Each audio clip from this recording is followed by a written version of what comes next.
একটা কথা তাহলে একটু মন্ত্রী মহোদয়কে আমি স্মরণ করিয়ে দেই, আমি একটি প্রশ্নের মাধ্যমে যখন গ্যাসের কথা তুলেছিলাম আমাদের মাননীয় জ্বালানি মন্ত্রী আমাকে আশ্বস্ত করেছিলেন যে ঠিক আছে আপাতত যদি হাউস হোল্ডে আমরা নাও দিতে পারি, আমাদের আশুগঞ্জের যে সার কারখানা আছে সেখানে গ্যাসের সংযোগের অভাবে কারখানাটি বন্ধ হয়ে গেছে।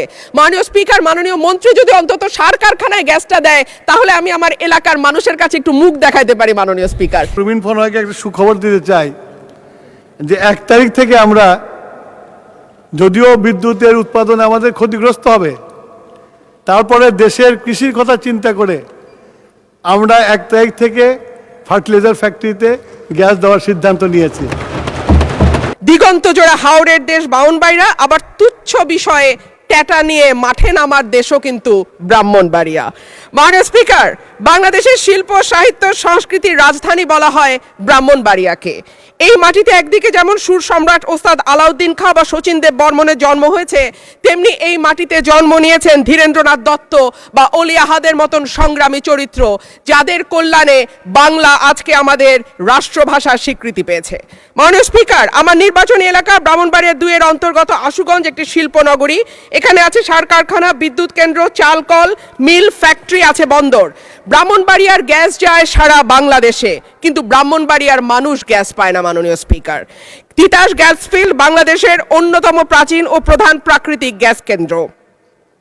1962 সালে আবিষ্কৃত এই গ্যাস ক্ষেত্র থেকে বর্তমানে 22টি কূপের মাধ্যমে দৈনিক প্রায় 325 মিলিয়ন ঘনফুট গ্যাস জাতীয় গ্রিডে সরবরাহ করা হচ্ছে।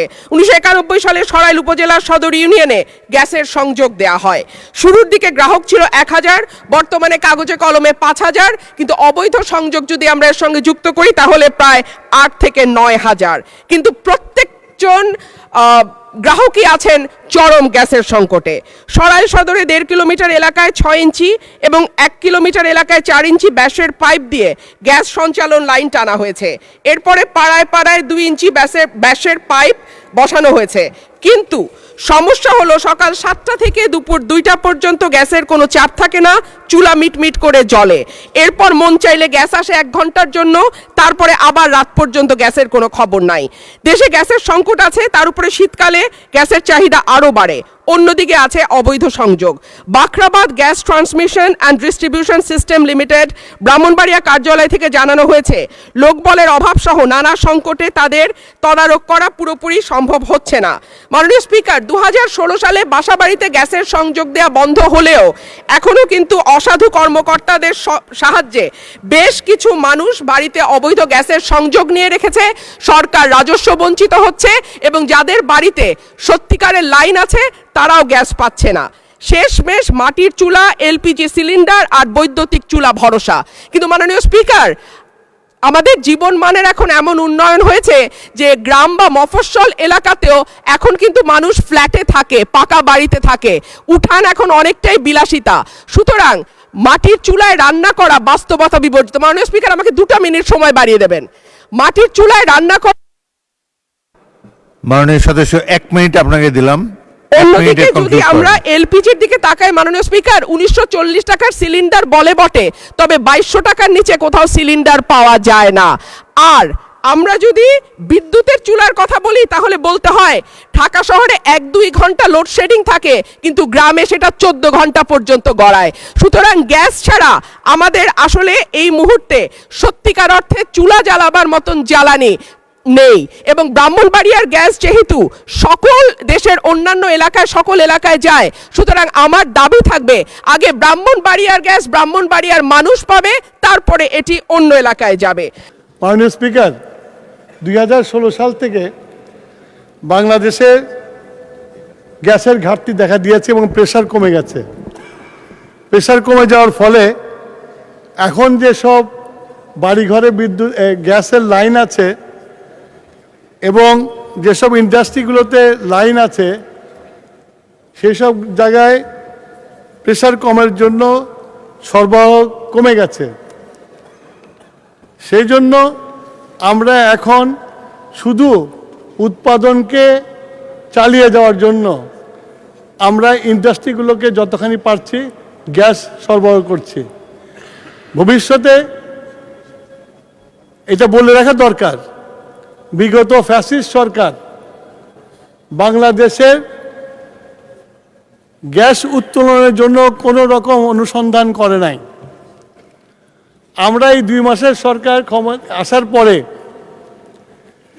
আমরা বাপেক্সকে শক্তিশালী করে অনুসন্ধান কাজ শুরু করেছি।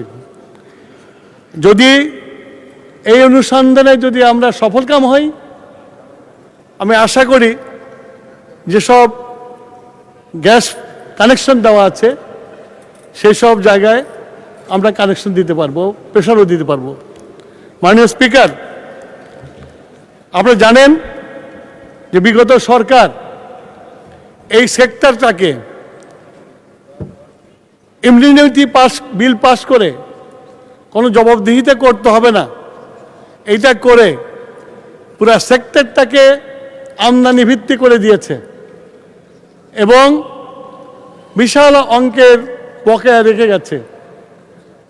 এর মাঝেই আমরা এখন সিদ্ধান্ত নিয়েছি আমাদের দেশীয় গ্যাস ফিল্ডগুলোতে অনুসন্ধান করে এবং আমাদের দেশীয় গ্যাস ফিল্ড যেগুলো পরিত্যক্ত হয়ে গেছে তার মধ্যে যে লেফটওভার গ্যাস আছে সেগুলোকে উত্তোলন করে আমাদের ডোমেস্টিক চাহিদা মেটানোর চেষ্টা করব। মাননীয় স্পিকার, আপনাকে ধন্যবাদ আমাকে বক্তব্য দেওয়ার সুযোগ করে দেওয়ার জন্য।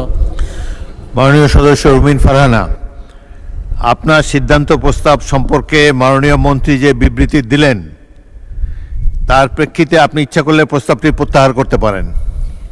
মাননীয় স্পিকার, আমি মাননীয় জ্বালানি মন্ত্রীর বক্তব্য মনোযোগ দিয়েই শুনলাম। উনি সঠিক বলেছেন মাননীয় স্পিকার, গত 15 বছরে আসলে কোনো রকম জ্বালানির অনুসন্ধান হয় নাই, বাপেক্সকে শক্তিশালী করাও হয়নি।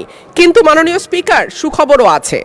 তিতাস গ্যাস ক্ষেত্রের 11 কিলোমিটার এলাকায় 9টি স্থানে 27টা কূপ আছে। এর মধ্যে 22টা কূপ থেকে গ্যাস উৎপাদন হচ্ছে।